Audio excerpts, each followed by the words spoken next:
Hello, good morning. Can you hear me? Is this working? Fantastic. All right. Well, welcome. I am not Stacy Heisler. Hopefully you figured that out by now. I'm Sean Mackey. I'm a professor here in the English department. She had to leave due to an unexpected surprise there, so I'm filling in. It's going to be a little bit different just because her specialty, when she talks about writing in the real world, she's coming at it from the standpoint of a counselor and a therapist and using writing as a way to help focus your healing and health that way. Since I'm not a counselor, I'm going to talk to you from, let's say, the patient side. So all of us in the real world trying to figure out, to quote Prince, how to get through this thing called life. So that's what we're going to take a look at today.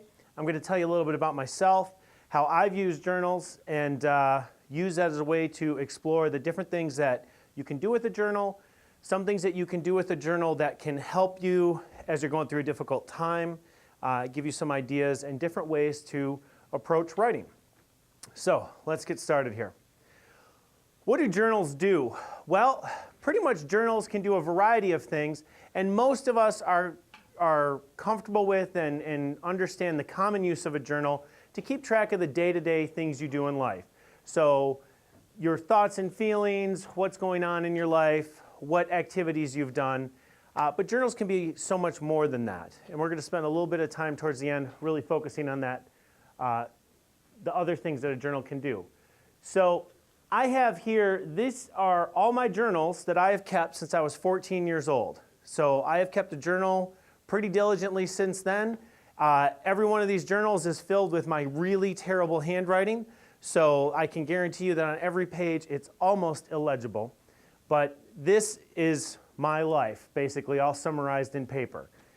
In this set of journals, I have stories, I've got heartache, and probably a lot of things that you've had in your journals, or at least in your own life. Who here keeps a journal right now? Some journal at all? Whew, okay, all right, a couple.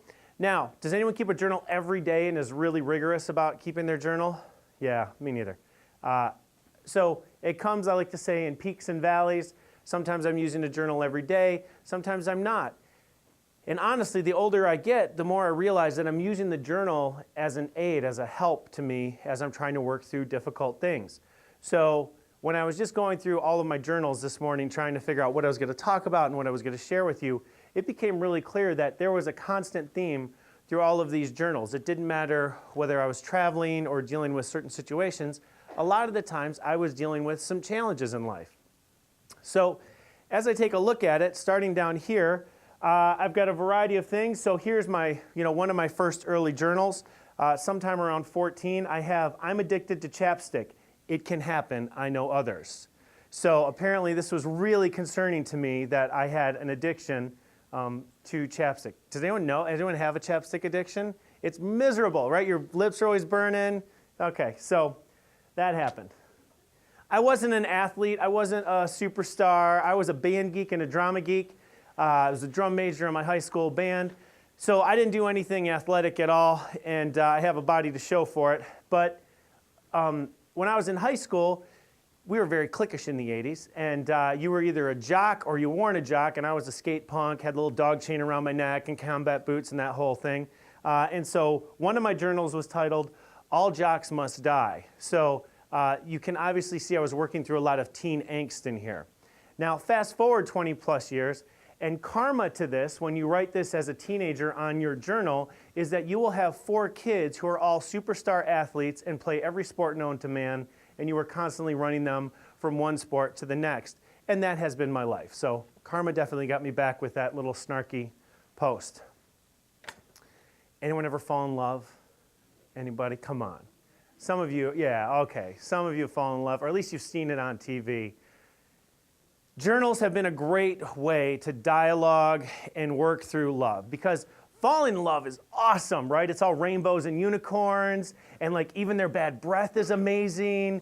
Everything they say, it's like, no, you hang up. No, you hang up. And like even when they hang up, you're like, God, that was a great hang up. Man, she hung up so awesome. She's amazing, right? All of that goes really well. And then on your 16th birthday, true story, the first love of your life dumps you. Well, I think there's like 5 journals just written of bad poetry about being dumped as a high school sophomore, junior. So here I have just some examples of working through journals, trying to go through it. Now this is really from me at 15. R.I.P. me. I have a little thing there. My parents, I called the murderer of my dreams, so they have a little axe chopping my dreams there. My parents are freaking great, but this is all teen angst. So all of this stuff really happens. Now, it's embarrassing, obviously, as a 40-some-year-old to look at all of this stuff, but this is what was going on in my life at the time. Did I survive the loss of that love? Absolutely. And what turns out, as I was going through journals, there was many, many other moments in my writing where it's like, oh, Sheila's back. This time it's for good. Well, that's not true. That lasted like a month. Okay, there we go. And then finally, a letter I wrote to a girlfriend who turned out to be my wife, and it's been really interesting. Probably going to be pissed off that I haven't written you in a while. I've been out of it, depressed, lonely, and dazed because I'm not there with you. So, yeah, look at that.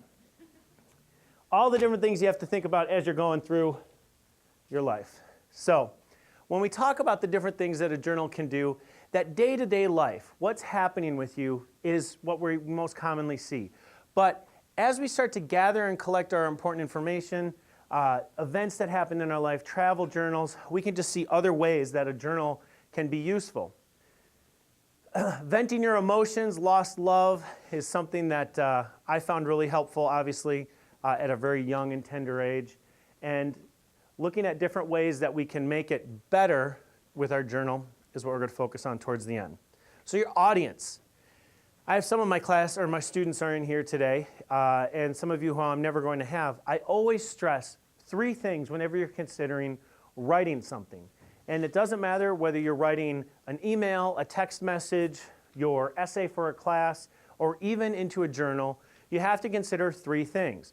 You first start with your audience, then you consider your purpose, what's the point of what you're writing, and then the context, what's the form it's going to take, what's the activity it's focused around. The same holds true with a journal. So when you consider an audience for a journal, you have 3 main audience members. The first audience member is you in the present moment, right? You dealing with your problem, you dealing with your situation, you trying to remember that really cool cafe in France that you had, the best coffee of your life in. You're trying to record all of this for you in the moment so you don't forget it. The second audience member you have is you in the future. Looking back at some of these journals 20 years later is really helpful. You can see different ideas, different ways that I approach things, different failed attempts at trying to lose that 20 pounds or trying to figure out what job I was going to get. And it's really helpful to kind of see some growth and progression in my thinking as it goes through. There's another audience member that you have to think about, and as I have a Rubbermaid tub of my journals sitting in my house, this is one I consider too, is my great-great-great-great-grandkids. They're going to eventually look at these journals. And I really hemmed and hawed about some of that because there's some embarrassing stuff in there, like first kiss stuff and my thoughts on my stupid employer back when I was first out of college and all this crazy stuff. And I really debated, should I keep that stuff for my great-great-grandkids? And really, who cares? You're going to be dead. They're not going to be able to read your handwriting anyway because they won't do cursive or even handwrite by the time they get around to reading it. So there'll be some symbols, emoji face, whatever. We're going to go back to hieroglyphics, and they won't know anything that you've written regardless. So don't worry about your great-great-great-great-grandkids. Just write for you. Write for you now. Write for you to reflect and look at in the future. So my experience. I've had a great life. Things have been really enjoyable. I've done a lot of stuff. So when I look at my journals, they really give my history of a young person who's grown through and done a bunch of different stuff. So I have first loves over here. I have journals that signify travel that I took. This was a trip to Greece. I have different things I was doing. Sometimes here, talking about dressing for the cold. This is kind of, this is the wrong one. Hold on. Writing for the cold. Where am I writing for the cold? Here we go. Yep. So on a cold day today, this was written when I was a sophomore in college. And let's see, what does it talk about? I got ragwool mittens on, a Merle all leather boot, and a ball cap that says Branson. I'm wearing a green and navy plaid scarf that I bought for my father 5 Christmases ago and stole 2 weeks later. I'm dressed and I feel like an island, solid, warm, not easily flooded over but approachable. I have too many reefs around me, too many layers. No snowflake can land on me today. So, I was feeling pretty solid about my new camping gear and everything there. Using a journal helped me as a struggling student, because I was not a superstar student. It helped me work. It helped me learn. I could try different things that I needed to do for my classes, work more on description, work on better detail, try to create a story, try to even just figure out my viewpoint on a subject. If you've had a professor who says, okay, we're going to talk about climate change, or we're going to talk about the free market system, how do you start with that, right? Journaling is one of those ways that can help you enter into that conversation, just allowing you a free space to write. When we talked about, or when I talked about those 3 different audience members that you have, you in the future, and then your grandkids, we're going to forget them. The audience is always you. The purpose is to help you. And sometimes putting your words out on paper really help you deal with the struggles of the things that you're going through, but they can also help you come up with your ideas, come up with different viewpoints that you have on the subject matter. They can just guide you into what's your right course of action. So I have over here just a quick example. In one of my journals, I found, this is a journal from my freshman year of college with a paycheck from Eastern Michigan, and I made $4.16 that paycheck, so that was pretty exciting. I know, kind of crazy. So journals, keep that. But here, several years later, decades later, I still want to achieve enlightenment, but for now, I'm going to have to settle for a new job. So that's what I start off with that post. And through here, I start talking about the different things I'm looking for, what sort of job I need to change to, what career goals I'm going to have. I use my journal as a way to process where is it that I want to be. Here, I'm in this situation, I'm at this career, I need to switch careers. How am I going to do that? And while I never attained enlightenment, I certainly changed careers and found a better path. That all began really with this post of trying to figure out what is it that I want to do. Now, with all of my experience, with everything I've done in life, most of these journals are filled with really great moments, great trips, really bad poetry, just terrible poetry. Everything rhymes and everything's a metaphor for a unicorn or whatever, I don't know. Yet, one day, started writing in my journal, and it just felt like nothing was right. Everything was a little off kilter. It felt like there was this gigantic weight on my chest. Colors didn't seem as bright anymore.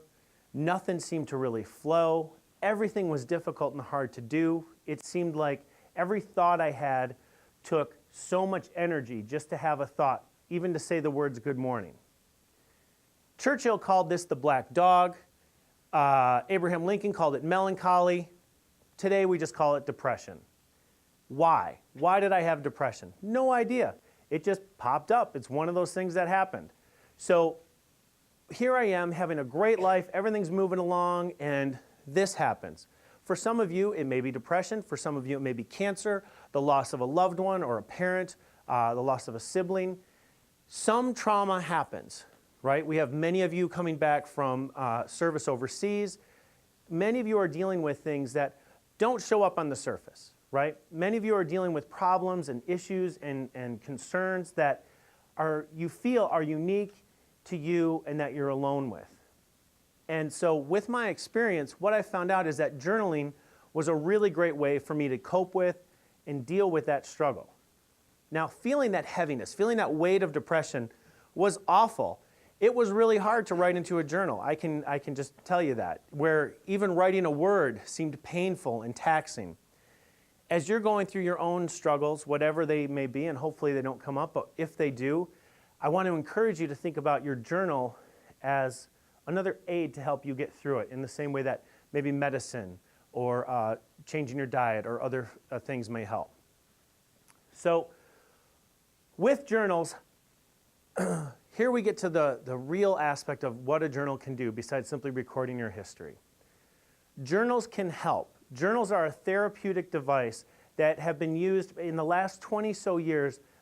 Journal therapy has really come, more and more common. We see many practitioners in psychology using it. Since I'm not a psychologist, I can't talk about that specifically. I'll talk to you from a patient standpoint. So trying to figure out how to get through depression, these are some things that I found. Here's just a couple of ways to think of your journal differently. Instead of as a recording device, look at it as a reflective piece.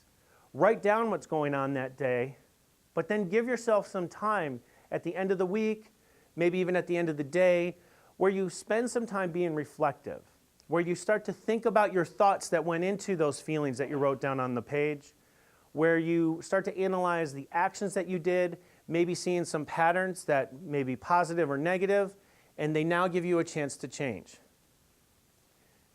When we teach the writing process here, we talk a lot about reflection as one of the last pieces in the writing process that you go through. You think about what you just wrote, think about what you did well, some areas you want to improve, and you're going to take that knowledge as you apply it to your next piece of writing. Hopefully that allows for continuous improvement. They call it Kaizen, right? In Toyota, with the Japanese automotive field, they look at continuous 1% improvement every time. I can't guarantee you 1% improvement, but this idea of looking to improve often comes from taking a moment to be reflective, looking at what you've done, looking at your thoughts on it, and moving from there. A cathartic journal. Someone just ticks you off. You're just having a bad day. You're really mad about that suffering you got to go through. You're ticked that you've got cancer or that your mom's got cancer. You're ticked that you got fired.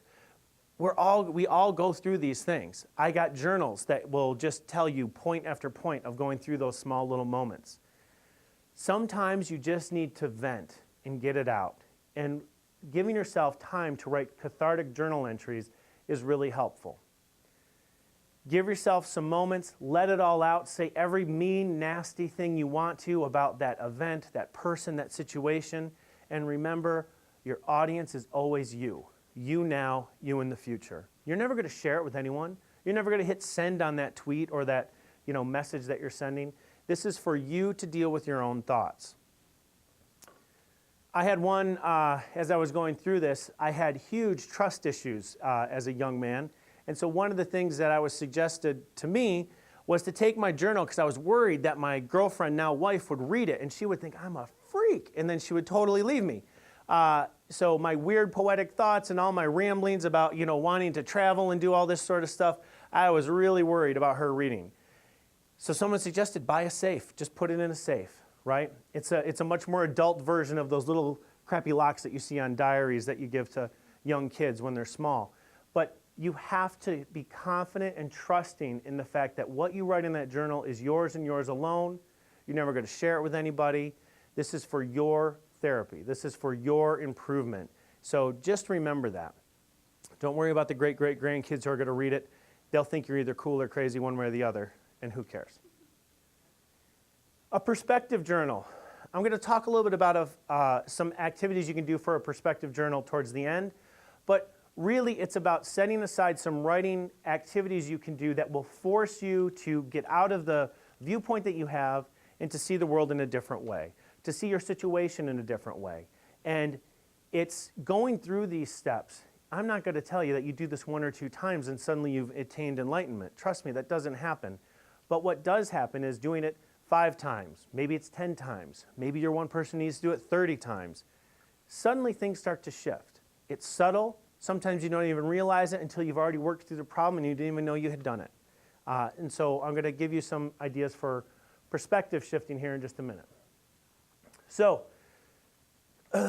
journaling in positive psychology really sort of kicked off in the 80s. There are several people who are really huge in that vein. I just did a year-long training in St. Louis working with a place called Anthropedia, and they look at the positive psychology and and the research of a guy named Robert Cloninger from Washington University down there. And they've looked at well-being and wellness and mindfulness practice as a way to deal with things, whether that be climate change, whether that be dealing with depression or cancer, what have you, applying these holistic approaches to whatever problems we have. And many other people in positive psychology, including Cloninger, have looked at the use of a journal. These other folks here, Paul Mills and several others, Deepak Chopra is actually a co-author on that as well. They did a study that looked at people who had had heart attacks and were trying to figure out different methods to make them better, have them, heal a little more quickly. And what they found was giving a practice that allowed their patients to find gratitude. It had a marked, well above placebo effect on inflammation of arteries. That's crazy. The words that they wrote in a journal about being happy about 3 things that happened that day had an effect on their body. Think about that. So doing a journal does more than simply get your mind right. It can really help align your body too. Couple more activities to think about. For me, I have many journals up here that list different travels I've done, whether that be Ghana, who knows, all over the place, Germany, France. Those are great. They're good reminders of things I did, cafes I ate at. Awesome. For most of us, though, when we're dealing with problems, when we're trying to look at the journal to help us out, the thing that is more concerning is our day-to-day. How do we get better? How do we improve? You can't take a vacation every 5 minutes or every time things get bad. And sometimes you take a vacation, you come back, the problem is still there. So how do you deal with that? Well, keeping a travel journal is really easy because everything is new and fun and exciting. You go to Mexico and you're like, oh my God, the water is so blue. It's amazing. And you see the world new for the first time because you've never been there before. For a lot of us, it simply takes taking that perspective and reframing it now to your day-to-day life. So one of the things that I've done is use a travel journal, but I write a travel journal for my day-to-day work life.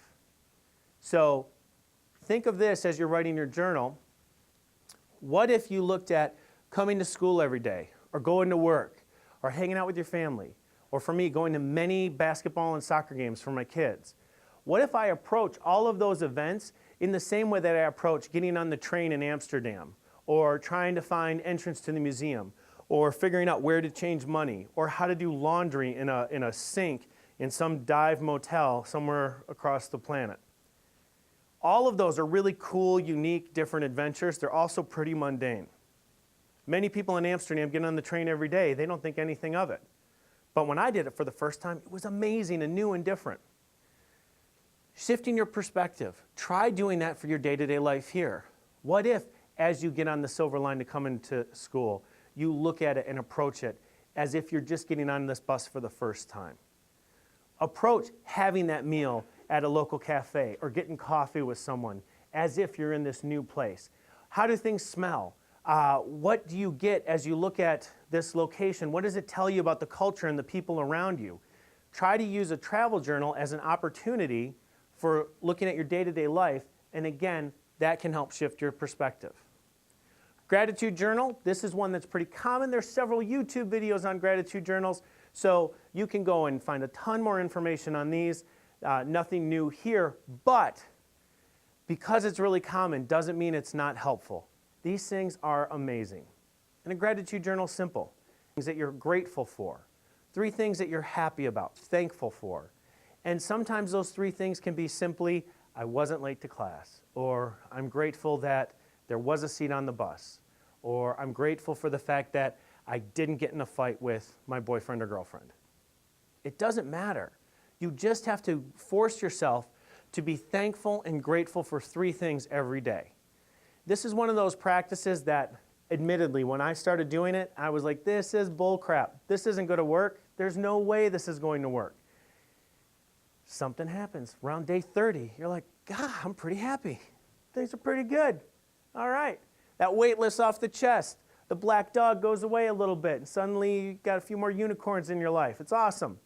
I find the gratitude journal, as hokey and as corny as it sounds, to be extremely helpful, and I encourage you to think of that. If nothing else, you have to write 3 sentences down a day. That's doable for all of us, no matter how busy we are. Using a focus journal. This is kind of looking at that venting journal, the Cathartic Journal. If you're dealing with a really tough issue, real problem with your boss, difficult time at school, handling a sick relative or a loved one, then that pressure, the stress of that can be all-consuming. You can feel it every day. You can see either you or fellow classmates are dealing with that. One of the ways to help give yourself a break is to take all of that energy and try to focus it in 10 to 15 minutes of journal writing and just write about all of it. Put it all on that paper and really make that 10 to 15 minute time focused like a laser on that problem, on how you're feeling about it, on that situation. That's the 15 minutes. That's the easy part. The other part is to take the rest of the day and remind yourself, hey, I already focused on it. Now I get to focus on the other things, the more positive things, the things that I'm happy about in life, some of the things that bring me joy. And this is one of those ways where you can just give yourself a break. You can't go, if you're trying to be big and strong or run a marathon, you can't work out all day. Your body needs time to rest and heal. When you're dealing with a very stressful problem, you can't stress about it all day. Things get bad. You get depressed. You lose your hair. You start eating too much. You don't do your homework. You skip work. All of these things build up.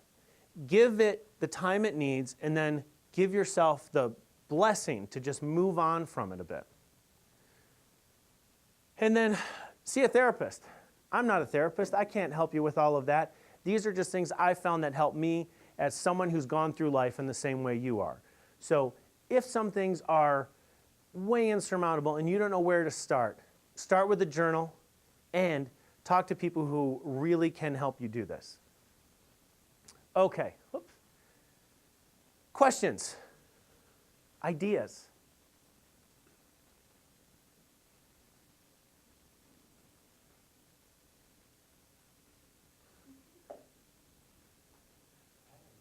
Yes, sir. So, Sean, what would you think was the most beneficial thing from the travel journal? What specific things did you feel that did for you in helping you focus or helping you grow in some way? Sure. So for those of you who couldn't hear, he asked about keeping a travel journal. Like, what are some of the benefits of that? Jim, I think it's a great question. For me, it was always about trying to find just the beauty in every one of those sort of mundane moments and recognize that I'm in this strange place, but really it's not. It's only strange to me because I've never been there before. And it allowed me to sort of lose the starstruck awe factor of a place pretty quickly, right? So I could move beyond the, oh my God, Paris is amazing, to, wow, the Paris streets are really dirty. You know, I still love Paris. I'd move there tomorrow, but I was more able to sort of quell that romantic part of it, of Paris is all awesome and amazing. Paris is great. There's also some problems to Paris. So I felt it allowed me to go deeper into the locale I was going into. It allowed me to move beyond even my assumptions, good and bad, of a place and try to seek out more, I guess, quote unquote, real things. As future me, the future reader of this, it's always great to go back and look at it. So here, this is one of my journals from when I lived in Ghana. I have phonetically written drum beats that are written down like kata-kuta-ka, and they're all in here. And I can still play music based off of those things. They're terrible. They're really poorly written, but I love having that it's a reference that I can look back to. It also gives me something where I try to be as minimalist as possible, so I try not to have many possessions in life. I know it's awkward saying as I have about 100 journals sitting here on the table, but I try not to have many possessions. And so for me, my journals are where I try to catch everything. So I try to collect the moments. So here I have, for example, this is my diagnosis the first time I got malaria, right? And so the kids thought it was really funny because the medication I had to take was called Lufart tablets. And they're like, Lufart, it says fart, So, Daddy didn't die, and the tablets were called Lufart. So that's always a good memory, I love all that. Yeah, what else? Yes? So, can you just, is it good to, be unorganized with a journal? What if you write, all those in one journal? Is that okay, or would you say it's better to be organized with paper? Oh, sure. Just do something. Yeah, don't worry about your organization whatsoever. And I would say if a lot of people, you can force yourself into great writer's block. If you are unorganized or your mind is scattered 10 different ways, if you try to throw, I'm going to be really organized and disciplined on top of this, it's a really great way to never write in a journal. And like I said, there's many months and pages that are not documented in here because you just can't, right? You just do the best you can, and you're in this moment, you use it when you can. So if page 1 is a focus journal and page 2 is you venting about something, and page 3 is you doing a gratitude journal, great, awesome, really cool. There's many different ways, and people can organize and really wonk out on different ways to make a journal this really organized, awesome system. Date, that's the only thing I put on top of them is a date, and whatever they may be, they may be. So I've done tables of contents, I've had dedications in my journals to various girlfriends. Yeah, sure, none of that really matters. It's just about writing, doing that page. What else? Yeah?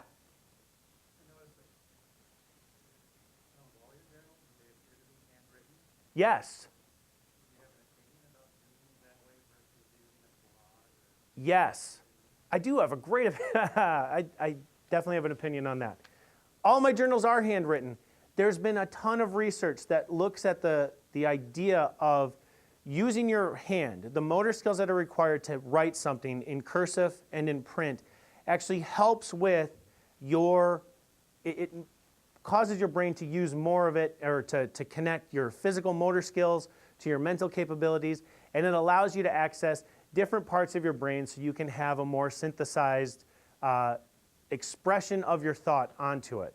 So it's very helpful to handwrite things. There's been a ton of press, especially 2014, 2015, plenty of studies were done that look at the importance of handwriting. Students in my class, I talk about that. They had to handwrite notes. And the idea of putting things down on paper by hand really helps with the retention. It also helps when you're trying to deal with a stressful problem. The fatigue that happens when you handwrite, even if you write cursive, you get fatigued pretty quickly. The fatigue that happens is great. It's almost a limiting factor, so you're not going to vent for an hour and a half. You're going to vent for 15 minutes because your hand's sore and you can't write anymore. It really does tremendous benefit. We know cognitively, handwriting helps you out better than using a computer screen. Marianne Wolf out of Tufts University, her research that is documented in her book, Proust and the Squid, looks at the fact that our brains are not designed to read and really retain information, right? We are a verbal species, and we've tricked our brain and taken parts of our brain for verbal communication and have sort of rewired them so we can create these symbols and read those symbols and actually write those symbols. It's not something that we are evolved to do. We've just done it anyway. And something goes on with the digital screen that you can't recall the same amount of information as you can if it's on a printed page. Likewise, when you handwrite something, your recall, your processing of that information is much greater than if you just typed it into a computer. I'm sure you can try that anecdotally and prove that. Science has backed that up, and I find that to be true. I read many novels and books on my phone, and I don't recall them nearly as well. Maybe it's the tactile thing in the same way that handwriting does it, but writing all these journals is a great way for me to think, connect my body to the writing I'm doing, and I find it very helpful. Also, when there is a zombie apocalypse or whatever's going to happen, all of these are still there. They're not on a server saved by someone else. They're not going to be hacked by Russians. They're not going anywhere. They're in a Rubbermaid tub in my basement. So barring the house burning down, I'm good, right? They're always there. They're always available to me. And for that, I really enjoy it. What else? Yes? What made you start writing in journals at age 14? Okay, two things happened. I had, both of my brothers are older. My one brother who was in college, he was a little bit smarter than me, and he gave me a journal for Christmas one year. And in the journal it said, hey, write your ideas and thoughts and all your travel experiences down as you head out into the world. You know, I was a young teenager, and this was a good rite of passage moment for me, was that he gave me that. The other thing that happened was I read Jack Kerouac's novel On the Road, which is, and it reads very much like his personal travel journal of traveling from New York to California, through Denver and places in between. And that book, I hitchhiked after reading that at 14. It was really stupid, don't do that. So yeah, that book really inspired me to want to travel and want to write about that travel experience. And I got the journal, and they just were kismet. It was great. I never stopped. What else?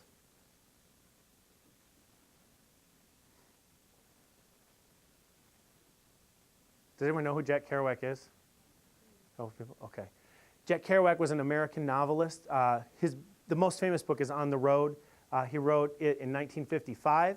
It was written in 2 weeks, and he wrote it on a piece of basically butcher paper that he had spooled into his typewriter. You don't think of this as a problem, but for those of you who use a typewriter, every 200 words, when you get to the bottom of the page, you got to stop, feed the new paper in, start typing again, get everything measured and going. Well, he didn't want to do that. He didn't want anything to sort of stop his flow of his mind as he started to just let the story go. And so he wired this paper through his typewriter and just went to town. Now, you don't have to consider that problem today because you just work on your laptop and you can type for, you know, infinity. And so this was what he used. That scroll travels around the United States. You can see it at several museums. And it's just a long 100-foot scroll in which he wrote the novel. And it's great. It's really cool. You learn about jazz and hitchhiking and camping and, yeah, more jazz. Yeah? How far did you make it hitchhiking at 14? Oh, like 6 miles. I went from 32 mile to 26 mile in my hometown, give or take. So it was that or hitchhike the abandoned railroad, or walk the abandoned railroad, which I also did at various other times. But, yeah. Yeah. Have you ever written a book? Have you ever written a book? Boy, no, I have not. Nope. One of these days. So maybe I'll take some of these ideas, throw them in there. Yep. Written for magazines, published poetry, stuff like that, but no novels, no essays. Twitter, I guess Twitter. I guess the Twitter's publishing. I don't know. Yeah. Oh, yes. Will you be giving any other seminars anytime soon?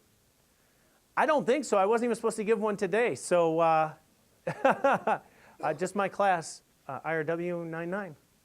So, and poetry, online poetry sometimes. So, yeah. Awesome. Well, folks, whether you're going to be traveling, whether you're dealing with a stressful problem or situation, give a journal a try, right? Nothing on here is very expensive, right? Most of these journals I got at the, this is from my college bookstore, my first 2 years of school. Some of these are fancier and more expensive. The older I get and the bigger my paycheck gets, the fancier my journals become. These are like 20 bucks, but I never paid 20 bucks for a journal until I was older. This journal here it's a waterproof field journal for geology. And I took my study away when I was in college, was for University of Michigan. So I have all my geology field notes there. Those are all the mountain ranges in Wyoming. Isn't that cool? And I still remember them. And this is why my kids hate me when we travel. I'm like, oh, we're in the Absaroka Range. They're like, what the heck? How do you know it's the Absaroka Range? Because I took my notes. Yes? What would you say was your best and worst experience while traveling? Best and worst experience. Wow, that's a super good question. Best experience was probably just all the people you meet, right? So it's kind of a lame answer, but everywhere you go, no matter how foreign and exotic the culture appears to be on the surface, everyone is primarily nice, Everyone is primarily looking out for each other and wants to help and wants to share their world with you. So I really love that. For me, going to Ghana was a great experience, living abroad doing that. Bad experiences primarily revolve around, I guess, illnesses and stuff like that. So you get traveler's stomach and things like that along the way. Those are all minor issues, but thankfully I've been pretty lucky. I'm one of those guys, I love being on a plane, even in economy, even when the guy's seats are banging into my knees and I can't sleep. I just love it all. I think it's really great. I will say malaria is terrible. Don't ever get malaria. That is really, really bad. Sometimes in taxi cabs that, probably shouldn't be on the road that, drive you into various places. So there's always scary moments. A couple undertows in the ocean every now and then. So, yeah, that's about it. I've been lucky. Yeah. One more question. Sure. As a student of your class, I know that all 4 of your children are adopted. Yes. Are they adopted from where you traveled, like Ghana and any of them other countries? No, all my kids are from the United States. So we just make sure that they get a broad experience. Yeah, try to travel everywhere. So, and GRCC has great travel experiences. For those of you who are ever thinking about it, we have every year 5 to 6 study away programs. If you're into nursing, there's a nursing program that goes to Costa Rica. We have a Morocco trip coming up through the humanities section coming this May.